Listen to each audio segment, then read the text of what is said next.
tergila-gila gitu. Soalnya kalau ninggalin satu hari itu bisa kadang-kadang sampai nanya loh, sampai nelfon, kadang-kadang nelfon ke kakak gue, nonton nggak kemarin gini-gini, terus dia akhirnya gini-gini gitu. Oh iya, dia gitu. Heboh banget. Mulai malam ini telepon ya. Oke, nanti kita terusin lagi ngobrolnya. Nah, sekarang ini saya punya satu orang teman yang akan nyanyi untuk kita semua dan dia ini wajahnya benar-benar kayak para pemain telenovela. Kita lihat ya kehadiran dia, Syaharani.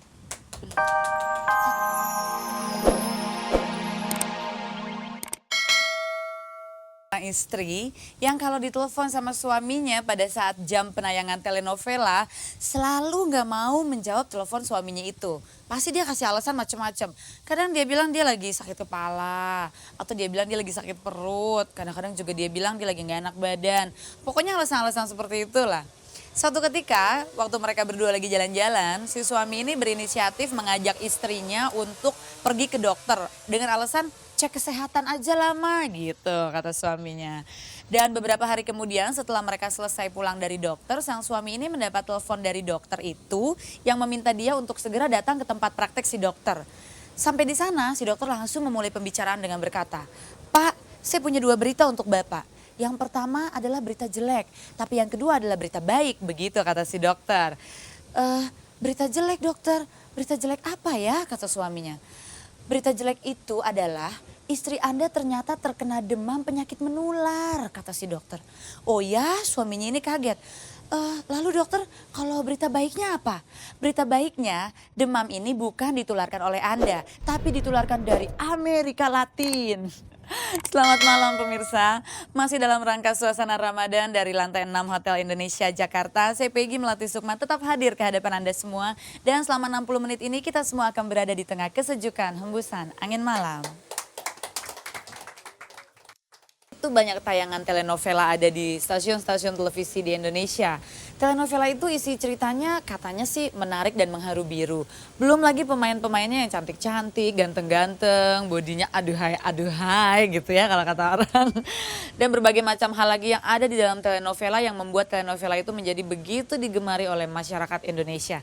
2 diantaranya nih ada di sebelah saya. Yang satu sih perempuan, tapi yang satu cowok loh. Ternyata gemar banget juga sama telenovela. Nanti kita ajak ngobrol mereka ya. Yang pertama adalah Tata Dado. Selamat malam Tata. Ternyata penggemar telenovela loh Bapak yang satu ini. Dan yang satu lagi aduh sudah agak lama tidak terlalu sering muncul di televisi. Sehingga saya yakin pemirsa udah kangen banget. Mbak Yayu Suseno. Selamat malam Mbak Yayu. Kemana aja selama ini? Aduh. Aku seneng banget loh Mbak Yayu menyempatkan hadir di sini. Nggak seneng ya. Kita mau ngobrol soal telenovela nih. Kalau Mbak Yayu tuh sebetulnya sejak kapan sih hobi nonton telenovela? Hobi nonton telenovela sejak tidak ada kegiatan, sejak jadi orang rumahan gitu. Ibu rumah tangga gitu. Jadi pencet-pencet channel, terus begitu satu kali pencet, kok lucu, jadi keterusan terus sampai selesai. Berarti mungkin ada bener ya kali ya yang suka dibilang sama orang-orang kalau telenovela tuh penggemar utamanya adalah ibu rumah tangga. Ibu rumah tangga betul ya, karena gimana biasa ibu pagi-pagi ngurus anak sekolah ya, siapin makan, selesai anak berangkat sekolah masih ada kan telenovela yang pagi tuh. Jadi sementara suami mungkin masih tidur belum bangun, nonton dulu atau ya sambil gitu kadang-kadang sampai ayo dong saya ini gimana kok belum diurusin, ya ntar dulu cerita. Begitu iklan break ya ngurusin lagi, jadi yang kayak gitu saking ceritanya mungkin menarik ya, menggemaskan. Tapi Mbak kalau misalkan alasannya adalah sambil mengisi waktu gitu ya lihat tontonan, kan tontonan tuh bermacam ragam, nggak cuman telenovela dari Amerika Latin, kok bisa jadi kepincut itu sama telenovela gitu? Ceritanya kali ya, ceritanya bagus, nomor satu juga pemainnya cantik-cantik, cakep-cakep, terus mungkin suasana yang di sana yang ditonjolkan kepada kita juga beraneka ragam mungkin yang kita nggak ketemu di sinetron kita atau gimana gitu.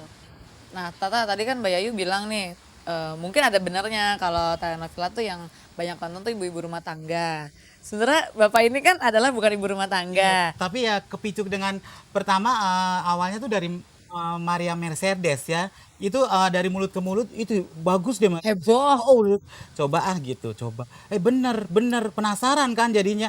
Jadi akhirnya tuh pengen kalau misalnya ada kegiatan apa telepon dulu. Gue datangnya jam segini ya. Ya Allah, demi Maria Mercedes. Demi telenovela itu. Makin kesini ada cerita yang baru, telenovela yang baru, tonton dari awal. Menarik kan, penasaran. ntar dia buta, ntar lupa ingatan gitu. Aduh, habis ini ceritanya apa lagi? Makanya ya jadi penasaran. Nggak, gitu. tapi sebetulnya kalau untuk Tata yang paling menarik dari sebuah telenovela yang jadi pusat perhatiannya Tata tuh apanya? Memang ceritanya gitu. Jadi bukan karena cowoknya ganteng-ganteng, ceweknya Ya, Iya juga dong. itu nomor berapa deh, tapi ceritanya tuh bikin penasaran begitu, Pek. seberapa besar sih telenovela ini berpengaruh gitu di dalam kehidupan Tata atau Mbak Yayu? Kan katanya kalau orang yang demam atau maniak terhadap sesuatu, berarti sesuatu itu punya pengaruh yang besar. Betul loh, Pak. Sampai sekali waktu tuh kalau lagi di jalan nih ya, umpama yang sore nih. Saya harus nonton yang ini, mesti pulang. Udah gue pulang duluan ya, pulang aja duluan. Begitu nyampe, ya udah terlambat gitu. Sampai kayak gitu. Banyak loh yang Karena ceritanya bagus. Jadi kalau Mbak Yayu telenovela yang jam berapa itu yang wajib ditonton? Pagi, Pagi, jamnya jam berapa tuh jam kira-kira? 9 sampai jam 10. Jadi berbagai macam channel TV atau ada satu judul yang Ada satu judul tertentu yang itu yang lagi disuka ya itu. Nanti kalau udah selesai itu baru pindah. kalau ada iklan, Pindah. iya bener. cari telenovela yang lain? Enggak, tapi fokusnya ke yang satu cerita itu. Kan ada kan pada jam yang sama di stasiun lain ada. Iya. Tapi fokusnya yang satu ini. Pagi-pagi udah udah itu pokoknya bagianku deh. Udah. Paling suka apa Mbak Yayu? Aku Lisa Estrada. Lisa Estrada. Kalau Tata, Lalu ya. Tata apa? Kalau gue sih suka semua, tapi yang paling suka ada Rosalinda. Itu sampai diulang-ulang loh. Ya. Gaya. Bodinya. Tapi emang ceritanya juga bagus juga kan itu. Kan baru- Talia pernah juga kan datang ke Iya. Itu waktu datang ke Jakarta sampai bela-belain pengen ketemu gitu. Enggak, kalau gua tuh artisnya enggak Oh, bukan sama artisnya. kan ada juga siapa? Ya, yang pernah datang ke sini. Jadi kira-kira kalau misalkan takarannya gitu seberapa besar pengaruhnya terutama itu seberapa besar tuh Mbak? Ya kalau seandainya cuman lagi jalan-jalan mesti cepet pulang, mungkin itu masih bisa miss. Tapi ada nggak hal tertentu yang berpengaruh besar dalam kehidupan Mbak Yayu? berpengaruh besar sekali sih enggak, tapi pokoknya setiap udah tahu jamnya itu yang harus nonton itu aja. Jadi nggak ngerti mesti ngomongnya apa itu istilahnya nggak tahu gitu loh, Pek. Kadang-kadang gua kalau nge-MC kan suka pakai baju perempuan. Iya. Jadi alasannya dandannya lama. Padahal pengen nonton telenovela gitu. Nah itu kan dandanan di telenovela tuh kan heboh, cantik. Jadi inspirasi nggak? Kadang-kadang kalau udah dandan gitu, lihat dong gua kayak Rosalinda kan. Jadi manfaat utamanya nonton telenovela kalau buat Tata mungkin itu kali ada pengaruhnya ke pekerjaan kali ya? Itu juga terus ya ini ceritanya yang bikin gua tuh tergila-gila gitu. Soalnya kalau ninggalin satu hari itu bisa kadang-kadang sampai nanya loh, sampai kadang-kadang nelfon ke kakak gue, nonton nggak kemarin gini-gini. Terus dia akhirnya gini. Oh iya, dia gitu. Heboh banget. Mulai malam ini catatan tuan ya. Oke, nanti kita terusin lagi ngobrolnya. Nah, sekarang ini saya punya satu orang teman yang akan nyanyi untuk kita semua dan dia ini wajahnya benar-benar kayak para pemain telenovela. Kita lihat ya kehadiran dia, Syaharani. Alhamdulillah sekarang udah sehat. Alhamdulillah sudah lebih baik lagi. Iya, syukurlah. Jadi kegiatan semua udah bisa berjalan lagi dengan lancar ya. Iya, mudah-mudahan bisa sehat kembali seperti sedia kala ya. Rani, kita lagi ngobrol soal telenovela. Rani punya pendapat nggak sih tentang orang-orang yang betul-betul keranjingan nonton telenovela tuh gimana? Cukup anjing. Oh gitu ya? Jadi kalau misalnya dia biasanya ngasih aku kalau kemana-mana. Heeh. Cuman kalau itu sih dia nggak pernah tinggalin. Cuman kadang-kadang kesel kalau misalnya shopping atau kita mau kemana, mau apa gitu. Ntar dulu deh gitu. Mesti lihat telenovela dulu. Lihat ini dulu gitu. Nah, Mengganggu nggak sih hal kayak jangan gitu? pilih. Tapi aku memahami sih sebenarnya sih. Itu apa namanya? Lebih baik sih sebenarnya buat ngisi waktu ya daripada enggak ya. Oke, thank you ya Rani ya. Nanti nyanyi lagi kan ya buat kita. Oke, makasih Rani. Nah, ada tuh yang sampai kayak gitu ya. Biar lagi belanja di mana ada TV, lihat dulu nonton. Banyak loh sebenarnya, tetangga gue tuh juga banyak loh, Pek. Kayak gitu ya. Tapi kalau buat Tata nih, Tata kan sibuk, aktivitasnya masih padat banget.